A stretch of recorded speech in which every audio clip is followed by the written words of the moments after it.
पालघरमधल्या वाडा तालुक्यामधल्या डोंगरपाडा या वस्तीवरील विद्यार्थ्यांना सध्या नाल्यावरती असलेल्या लाकडी पुलाचा आधार घेऊन शाळा आणि अंगणवाडीपर्यंत पोहोचावं लागतंय।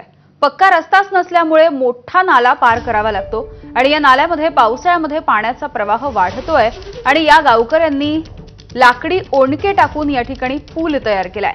याच लाकडी ओंडक्यांवरून विद्यार्थी पावसाळ्यामध्ये आपला जीव धोक्यात घालून ये-जा करतायत।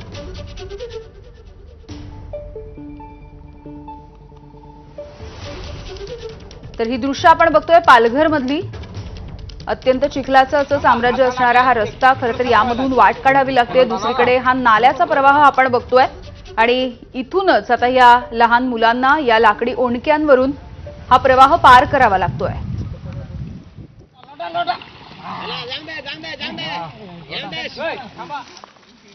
पाऊस आल्यावर पूर येतो, आम्हाला जाताना नाही येतात, तेव्हा आम्ही घरीच येतो, तेव्हा आमची 4-5 दिवस आमची शाळा बुडते।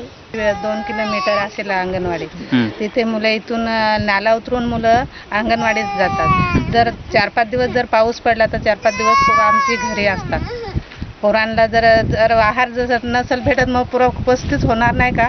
होणारच ना। जरा इलेक्शन आलं तर सगळेच राजकारणी धावत येत असतात, पण त्यांना ह्या वेळेमध्ये त्यांना असं का कळत नाही का गावाकडे तरी बघावं। आम्ही बाजूच्या गावांना जातो तर त्या गावांमध्ये अगदी टापटीपणा व्यवस्थित सगळं गाव दिसतो, विहिरीवरती अगदी डांबरिंग रस्ते आहेत। मग आमच्या गावात म्हणजे अगदी तुम्ही वाळीत टाकल्यासारखं आम्हाला वाटलं की आम्ही काय गुन्हा केलेला आहे। तर सरकारला मी एकच विनंती करू की आमच्याकडे थोडंसं जरा लक्ष द्या, कारण आम्ही पण या भारताचे नागरिक आहोत, की आम्ही बाहेर देशाचे नाही आहोत, मग तुम्ही आमच्याकडे लक्ष का नाही देत? पुढची बातमी आहे नंदुरबार जिल्ह्यामधली। सातपुड्यामध्ये सध्या सुरू असलेल्या मुसळधार पावसामुळे इथली शेती वाहून गेली आहे। अक्राणी तालुक्यामधल्या केलापाणी गावामध्ये